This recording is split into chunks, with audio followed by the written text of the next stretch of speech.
প্রিয় দর্শক, শুভেচ্ছা জানাচ্ছি আপনাদের। আজ আমরা যখন মুখোমুখি, তখন এক শুভক্ষণ আমাদের মধ্যে উপস্থিত।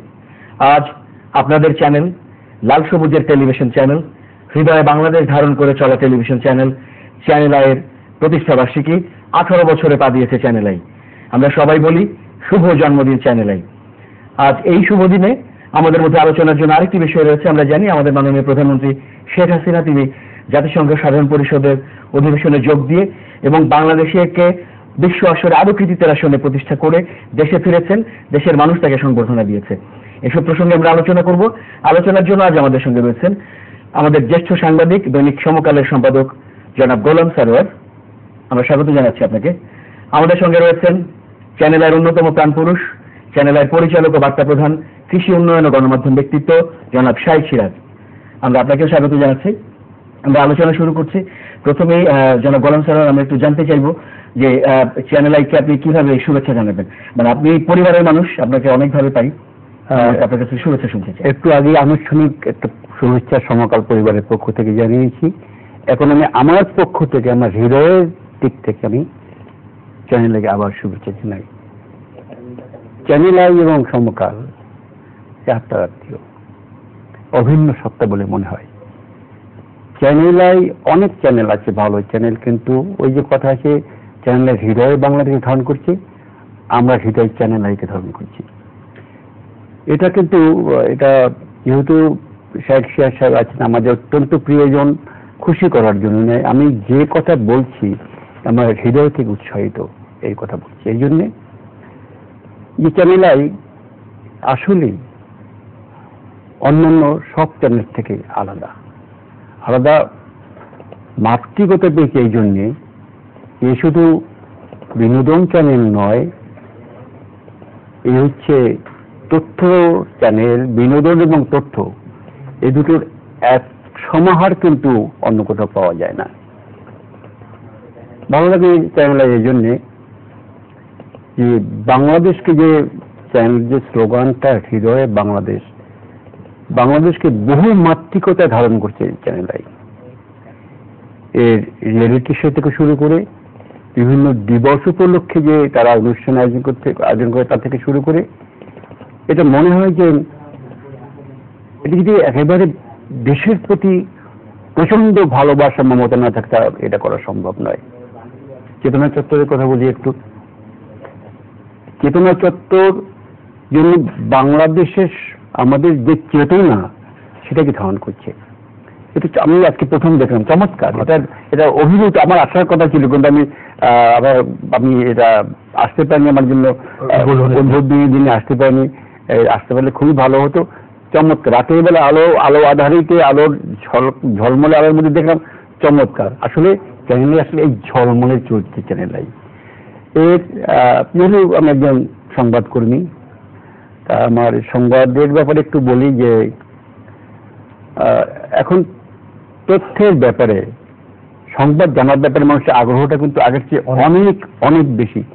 মধ্যরাতে জেগে থেকে মানুষ, লক্ষ লক্ষ মানুষ চ্যানেল দেখছে, এটা তো অবিশ্বাস্য ঘটনা। প্রাইম টাইমটা ছিল তো এক সময় 8টা থেকে, আমি জানি না ভুল বলি কিনা, 7টা থেকে রাত 9টা 10টা পর্যন্ত। এখন এই প্রাইম টাইম কিন্তু রাত 1টা 1:30টা পর্যন্ত চলে গেছে, না 2টা-2:30 পর্যন্ত মানুষ দেখে আর কি। আচ্ছা, আমার এই জন্যই মনে হয় যে বিনোদন যদি পেতে হয় তাহলে চ্যানেল আই অনিবার্য। কিন্তু আমি চাই, আমার প্রত্যাশা, আমি চাই না, আমার প্রত্যাশা হচ্ছে এইটা যে সংবাদের ক্ষেত্রেও চ্যানেল আই আরো একটু অগ্রসর হবে। সম্ভব, কারণ কোন চ্যানেলের পিছনে কিন্তু একেবারে বলা হয় না এটি খবরের চ্যানেল, এটি বিনোদন চ্যানেল। এখন সময়ের প্রয়োজনে চ্যানেল আই উচিত হবে আরো সংবাদের বিষয়ে নজর দেওয়া। এমনকি সংবাদ নিয়েও রিয়েলিটি শো হতে পারে, সংবাদ নিয়েও একেবারে মনোরঞ্জন করার মতো রিয়েলিটি শো হতে পারে। আমার ব্যক্তিগত ধারণা, আমি সিরাজ ভাইকে এর আগে দুদিন আগে একটা অনুষ্ঠানে চ্যানেলে এসেছিলাম, সেখানেও আমি এই কথা বলেছি যে চ্যানেল আই এই সময়টা বাড়াতে পারে। যেমন এই অনুষ্ঠানটির কথা বলেছি আমি, এই গত 3 বছর পর্যন্ত এক কথাই বলছি কিন্তু শেখ সিয়ার কেন যিনি অনুদার আমি জানি না। এই সময়টা তো অনেক, এই সময়টা কিন্তু ওই কথা বলার সূত্রপাত হতে না হতে সময় চলে যায়। সুতরাং আমার মনে হয় যে একটু আর একটা 10টা মিনিট যদি সময় বাড়ানো যায় এটার, তাহলে সেটা দরকার। এবং আরো এটা মানে সংবাদ বিশ্লেষণের জন্য তৃতীয় মাত্রা তো একেবারে যুগান্তকারী, মানে তৃতীয় মাত্রা সব টক শোকে ম্লান করে দিয়েছে। আরেকটি কথা, এটা স্বীকার করার দরকার, মতিউর রহমান চৌধুরী আমার অনুস্পতি, আমরা একসঙ্গে দীর্ঘদিন ইত্তেফাকে কাজ করেছি। যেমন শান্তিনগরই তো একটা নির্ভীত অ্যাসিড দেশ হইতে একটি নির্ভীত ফ্ল্যাটের মধ্যে চিন্তাই করা যায় না। মানে আমি বলি ওখান থেকে শুরু চিন্তা করা যায় আমরা কিছু করব এবং করার আগ্রহ উদ্দীপনার শক্তি যদি থাকে তাহলে সম্ভব। কেন এটাই দিক ওখানে কিন্তু শুরু হয়েছে। আমার মনে পড়ে আমি এই যে সংবাদপত্রে বাংলাদেশ অনুষ্ঠানটি আমি প্রথম না হলে 2-3 দিনের মধ্যে একজন এক্সট্রা আসার সুযোগ আমার হয়েছিল। তাই এখন যে টক শোর কথা বলি, টক শোর জন্মদাতা হচ্ছে এই অনুষ্ঠানটি, এটা আমি মনে করি। আর হলো যে কিছু ভুল ত্রুটি হয়, এটা শুধু চ্যানেলেই না অন্যান্য চ্যানেলও হয়, যে তাড়াহুড়ো করে ব্রেকিং নিউজ দিতে গিয়ে বড় ধরনের, ছোট অনেক ধরনের বড় ধরনের ভুল হয়। আমি একটা কোন চ্যানেল আমি জানি না, অনেক আগে যে সোনাগড় আতর সামাদ, আমার তো অত্যন্ত শ্রদ্ধেয় প্রবীণতম সাংবাদিক আতর সামাদ, লেজেন্ডারি ফিগার, একটা চ্যানেলে স্কডিউলার তিনি ইন্টেকাল করেছেন। 10 মিনিটের মধ্যে সেই স্কল থেকে সেটা তুলে নেওয়া হলো। কি মর্মান্তিক খবর! এবং সবচেয়ে মর্মান্তিক দুঃখ প্রকাশ করা অকারণে ব্রেকিং নিউজ, মানে প্রতিযোগিতায় এগিয়ে থাকার জন্য। প্রতিযোগিতা নয়, এটা কোনো প্রতিযোগিতা নয়। যেমন বিবিসির যেমন একটা আছে যে সেটা হচ্ছে যে যদি খুবই গুরুত্বপূর্ণ খবর হয় তারা থার্ড ইন্ডিপেন্ডেন্ট সোর্স থেকে তারা কনফার্ম না করে দেয় না।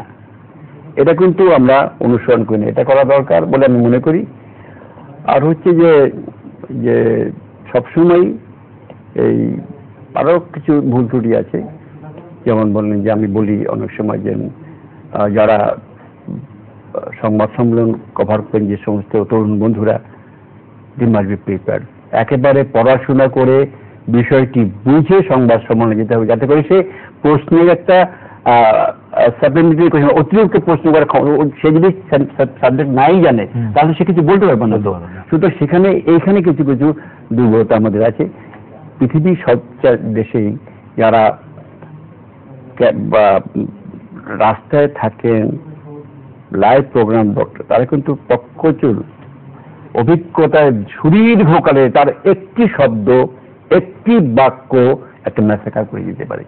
এখানে কিছুটা আমাদের ঘাটতি আছে। এই জন্য আমি মনে করি যে চ্যানেলাই উচিত, আমি জানি না যদি করে থাকে আমি সাধুবাদ জানাবো, একটা ইন হাউস ট্রেনিং, অভ্যন্তরীণ প্রশিক্ষণ, যে ভুল ভ্রান্তিগুলো হচ্ছে সেটা যাতে রিপিট না হয়, এটা খুব করা দরকার। এটা করা সম্ভব বলে আমি মনে করি। পসিবল।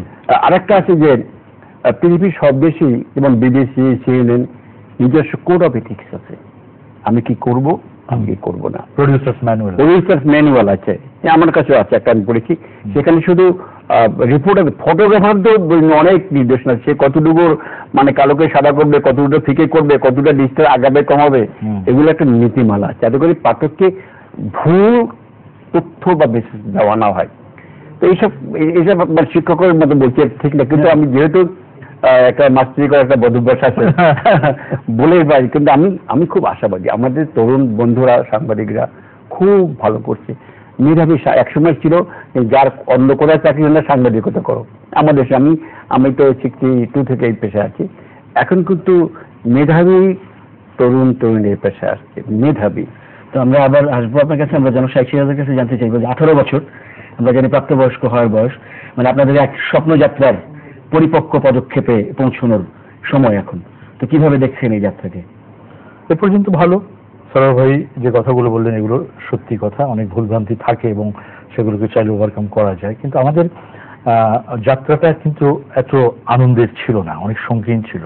সিদ্ধেশ্বরী ছোট্ট একটা 1700 স্কোয়ার ফিটের একটা বাড়ি থেকে, অ্যাপার্টমেন্টের একটা ফ্ল্যাট থেকে একটি টেলিভিশন চ্যানেল ভূমিষ্ঠ হতে পারে, এই বিশ্বাসটাই তো তখন কারো জন্ম নেয়নি। কিন্তু আমাদের ভেতরে একটা উদ্দীপনা ছিল, একটা চেতনা ছিল। আমরা টেলিভিশনের সাথে অনেক আগে থেকে সম্পৃক্ত ছিলাম।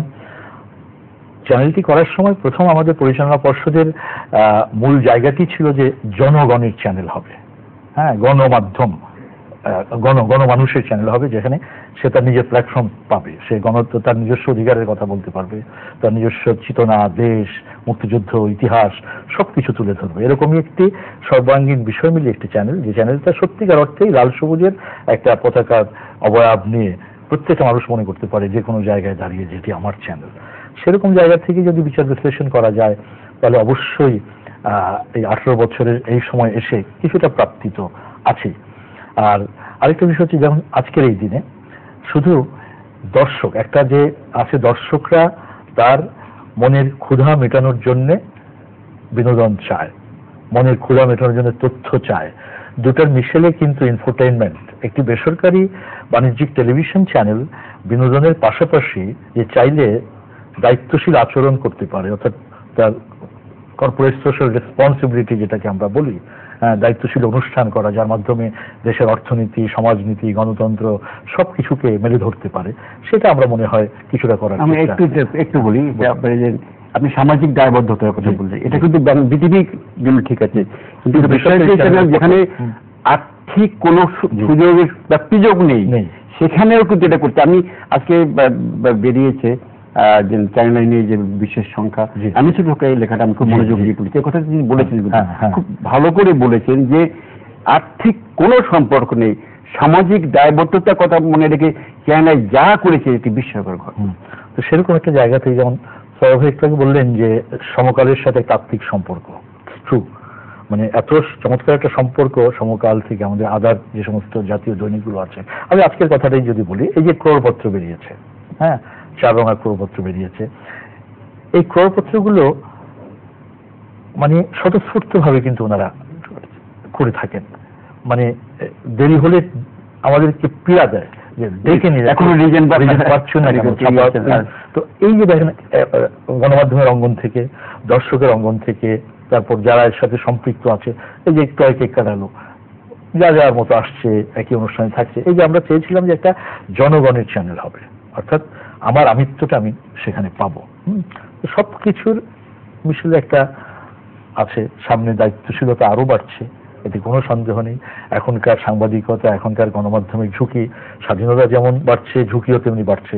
এই সমস্ত আচার আচরণগুলোর দিক থেকে চ্যানেল আই অবশ্যই পথ দেখাবে আগামীতে, এটা আমি অন্তত নিজে বিশ্বাস করি।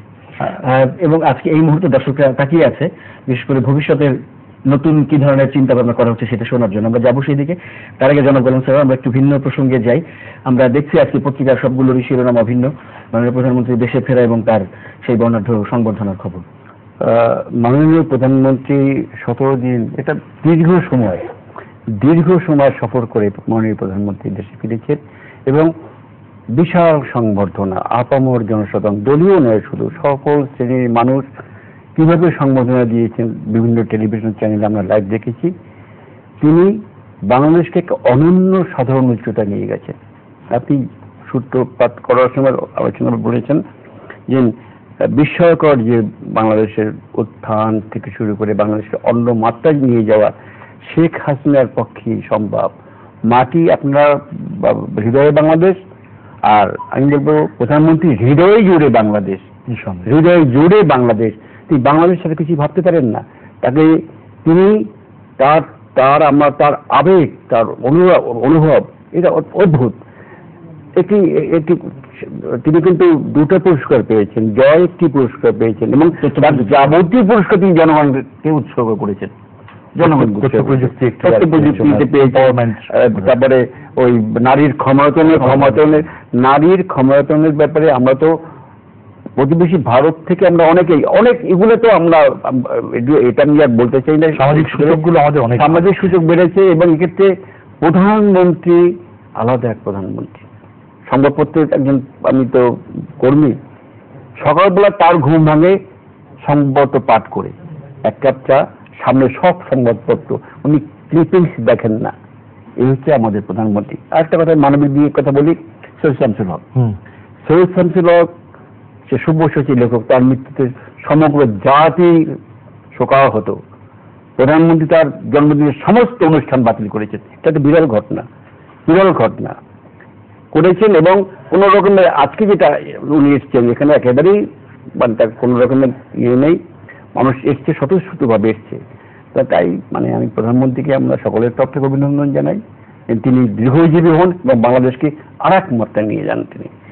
অনেক ধন্যবাদ জনাব স্যার। আমাদেরকে প্রায় শেষ দিকে আমরা জনাব শাইখ সিরাজের মাধ্যমে শেষ করতে চাই। আপনি বলছিলেন সামনের দিনগুলোর পরিকল্পনা। দেখুন, চ্যানেল আই সময়ের সাথে ছিল, জন্মের প্রথম থেকে সময়ের সাথে ছিল।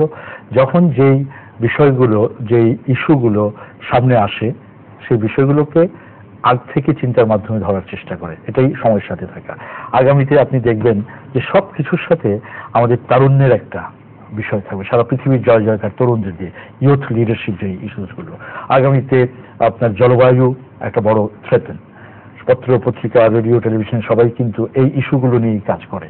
এর ভেতরে শুধু জলবায়ু বলতে বোঝাবে না যে জলবায়ু বিশেষজ্ঞরাই কাজ করবে, তরুণরা জলবায়ু অনেক ইস্যু নিয়ে কাজ করবে। নতুন প্রযুক্তি মাঠে আসবে, নতুন ধ্যান ধারণা আসবে জলবায়ুকে খাপ খাইয়ে চলার জন্য। এই সব কিছু মিলিয়েই কিন্তু চ্যানেল আই গোটা, তার ছন্দে, তার কবিতায়, তার ভাষায়, তার অনুষ্ঠানে, তার নাটকে, সবকিছুতে। অর্থাৎ সেই দিক থেকে আমরা সময়ের সাথে থাকবো, এটাই আশা করি। আমি একটু একটা মিনিট নয়, যেটা একটু সময় নিয়ে একটা মিনিট। শাইখ সিরাজ ভাই কিন্তু খুব যথার্থভাবে উল্লেখ করেছেন, আমরা একটা দুঃসময় অতিক্রম করেছি, একটু অভাবনীয় সময় অতিক্রম করেছি। সেক্ষেত্রে গণমাধ্যমের একটা অত্যন্ত দায়িত্বশীল ভূমিকা কিন্তু খুব জরুরি।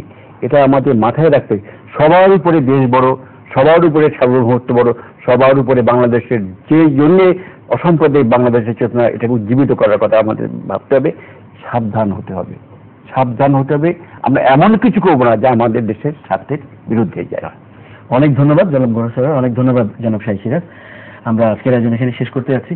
প্রিয় দর্শক, আপনাদেরও ধন্যবাদ আমাদের সঙ্গে থাকার জন্য। দিনের পর দিন যেমন থাকছেন, চ্যানেল আইয়ের সঙ্গে থাকবেন। সামনের দিনগুলোর আয়োজনে আবারও দেখা হবে।